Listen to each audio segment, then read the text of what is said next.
Today, we're going to be talking about how to protect your small business from security threats, cyber threats. I've been doing a lot of public speaking recently, and I've had a lot of small business owners come up to me and say, "Hey, I don't have a budget for IT. I can't really afford to have somebody come in and help me with this. What can I do to protect myself?" So, today, this podcast is for you. If you are that person, it's all about helping you with all of your needs and things that you can do to kind of prevent this on your own. This is Keith. This is Stacy. This is Denny. This is the SKB Cyber Tech Talk.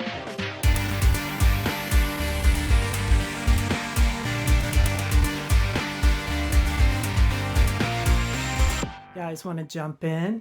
Perfect, yeah. We'll be going over some of the basic stuff. We'll be going over is employee and training expectations, some tips on passwords, some discussions on guest networks and what to do with them if you need them in your network. And then we'll get into some advanced network segmentation discussion. There you go. Now, keep in mind, well, if you guys get to in deep to this, I'll jump in and help everyone understand exactly where you're going with it. Yeah. Yeah, I think part of this thing is, generally speaking, a lot of us are relatively comfortable with technology, we'll put it that way, right?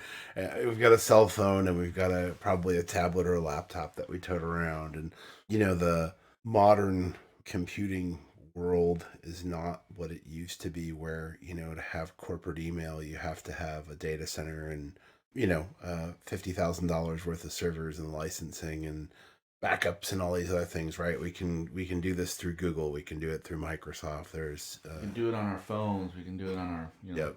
mobile devices, all the laptops, iPads. Absolutely. Yeah. I mean, you can run your business off an iPad anymore. It's you look in some of these environments where they've just got the square, or some sort of there's a tablet on a spinny base. POS terminals. Yeah, point of sale, right? And like that goes back to a website, right? Like there's not a big conglomeration of technology sitting in the back room heating up an office someplace. It's all just in the cloud, which is kind of nice. But the challenge becomes, even though you're doing that, you still have to watch yourself because, we talk a lot about bad actors and, hackers and people that are out to get your information. And, I think the super bright-eyed, bushy-tailed view of the world is, well, I'm three people sitting in an office. Nobody cares. Why would they come after me? And the reality is, you have money and you may have some cyber insurance. And if somebody gets your stuff, somebody will pay. And that's what they're there for, right? So if they can get $500, they get $500. If they get $1 million, they get $1 million. You don't have to be Target to be a target, right? So, basic hygiene rules apply for pretty much everything. Yeah, I think it's a big misconception a lot of people have, where a lot of people come up to me. I'll be talking about cyber incident and how to protect yourself, and I'll hear a lot of, "Oh, well, it's only two of us in the company, or there's only three or four of us, or we don't have a lot of money." But I think a cyber incident, it's really important to understand, if someone can get $5 for you, they're going to get $5 from you. Mm-hmm. And I also think that some people have uh, the outlook that if you have a smaller company, you're not protected and it's easier to go after you. Mm-hmm. Very true. So I think that the everyone needs to take away the mindset of this can't happen to me or won't happen to me, and really look at this topic from, okay, if this happens to me, what do I need? What do I do? And to keep us all on task, should we maybe talk about this in the context of, hey, if I have an ice cream shop where I have 10 teenage employees who come in the evening, they bring their devices. That way we can look at, if we're this company, what do we do? Yeah, absolutely. Everyone agree? That way we're sticking on point. Yep. All right, cool. Let's talk about our ice cream shop. Bob's SKB ice cream. ice cream. Yeah, and I mean, I think that provides an interesting backdrop too, right? Because it's an ice cream shop, and we're a technology loving environment and group of people here, right? So you're a good owner. You've got a wireless network, and you've probably got it opened up, and a little guest password is whatever sitting on your counter, right? Well, yeah, we're cool like that. We're It's cool like SKB. that, We yeah. offer free Wi-Fi. We want the kids to come and have their ice cream and hang out because they'll eat more ice cream, right? I mean, we've all, it's business, right? So, but okay, so what's the exposure, right? So there's a bunch of stuff going on in that kind of space, right? Like we go back to the Square point of sale or something like that. There may not be a big server to go exploit, but you've probably got email. You've probably got point of sale, so we're swiping credit cards and Yep. dipping things and all that sort of stuff, right? Um, we've got this wireless environment because that's what it takes to run all that sort of stuff. We've probably got some sort of means to track our inventory. There's a network. There's a network. There's a network. I Well, think. let's take this. Denny, you can be our little hacker. You are our little customer who walks in. Denny's such a nice guy. He orders a great shake and goes and sits in the corner with this computer. Yep. What are you looking That's at? our All guy. right. So yeah, absolutely. I'll get on your wireless network, and first I'll see if there's a password on there. If there's a password, I know that you know a little bit about security. If there's not a password, I keep looking. I Right. keep looking to see if the device that I'm connected to has a password. If that device, it's usually your wireless router, whatever is transmitting the wireless signal. I'll go to that device. And usually, most small businesses they set it and forget it, right? So I'll go and Google on your wireless internet the default password for your wireless router, and 9 out of 10 times I'll be able to get on it. What I'll usually do is I'll let the shop owner know, and hey, if you want to have wireless, you should probably protect it. But in this scenario, I would probably do something silly like change the wireless name to instead of SKB wireless ice cream, Bob's wireless ice or Bob's ice cream is better or something like that. I would just kind of yeah, be a goon on the network. So what's that mean to me as a business owner? Okay, big deal. You changed the name. That's Okay, well, you're not running point of sale anymore because you just broke your link to anything to run credit cards. Yep. wait, what? Yeah, right. Yeah. So What? So and the other thing is, so Denny can park in the corner and he can just sweep the network too, right? He's just like, if I'm on the internet, I can go download an IP scanner mm-hmm. and I'll just go figure out what's sitting on the network. You don't even need a PC anymore, right? So if the Flipper Zero, You get right? an app or Yep. a Flipper Zero. Yep. Right, just a little handheld. We'll call it a toy. It's not a toy. It's like a Gadget. it's a cyber gadget, right? So, and we could just sit there and just go bombard the network, right? From that, just wreak havoc, right? Basically, shut it down. Too many requests. If I can do that, I can shut down all your terminals. Or if your terminals are running and they happen to be attached to the same network I'm attached to, or Denny's attached to, sorry, man,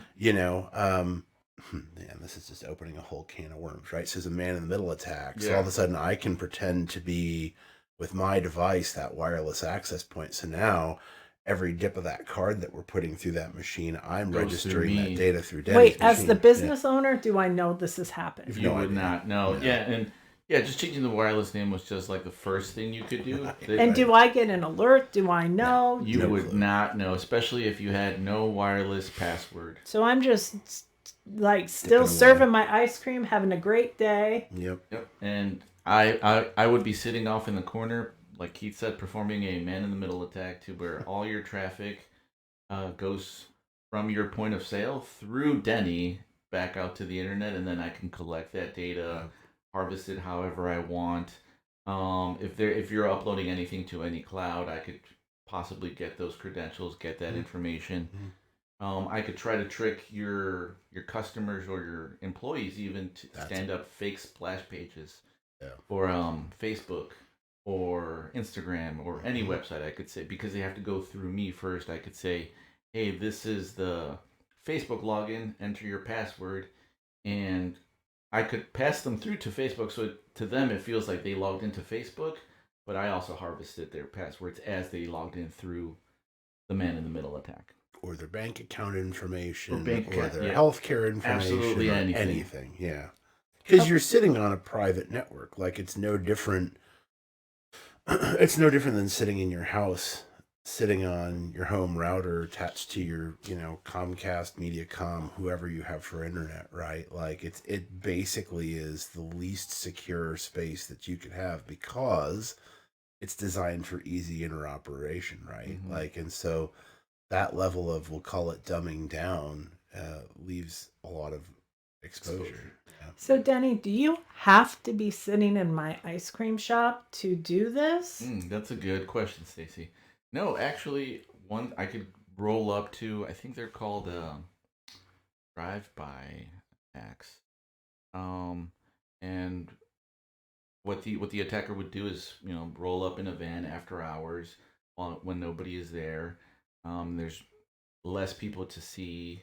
There's they don't even have to be inside of the business, like you mentioned. They could just be parked outside, as long as the wireless signal is strong enough to reach my car, my van, whatever I'm in. I can have full access to the network. Yep. Okay, so how long is it before I find out? Okay, how do I find out this happened? How long is it going to take me as this business owner to know this thing happened? You may never know, right? And in the event that somebody's managed to exploit, say, like your bank account information, money's missing, right? You still don't know how or why or where, right? And, like, let's talk about an extreme instance of this, right? Somebody parks outside your business and is streaming, child pornography or something completely illegal off of that platform. Very illegal. Super illegal, right? So now we've raised the eye of the federal government, and, well, the feds show up at your place of business going about your side business, and you're going, wait, what? And it's things like that. Okay, Dan. so bad things can happen. Bad things can happen. Yeah. Okay, so I notice my bank accounts aren't quite right, or I notice my sales are dipping, or someone was really greedy and I noticed we had a really busy day, but I'm not showing anything for sales. And I panic. I don't know what to do. I don't know where my information is. I don't know what's going on. What's the first thing I do? At this point, at SKB Ice Cream Shop, I'd probably recommend contact your bank very first off, um, and get them to lock your accounts or change your accounts.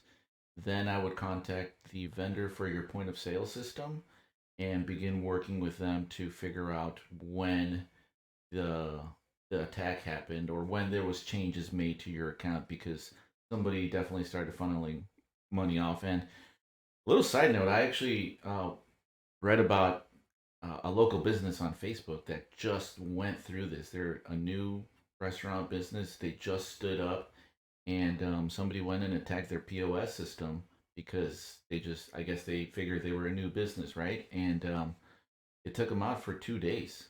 2 days of just absolutely nothing, no business, because they had to work with their point of sale vendor, Square or whoever, to figure that out. And Square themselves was very not helpful, I would say, because it seemed that all the changes that were made to the account were done with authorization, right? So they were attacked, their credit cards were extracted, their passwords were extracted. Somebody had full access to their information, to their vendor information, to get to their customer information, to change the bank routing information so that all their sales went somewhere else, which is bizarre to think about, that somebody could get all that information so fast without you knowing. And then, what do I do? So I can't sit here and say, look, we're in Peoria. This is never going to happen to us, because it's happening here. It's absolutely happening everywhere. Yep, it happened here in Peoria.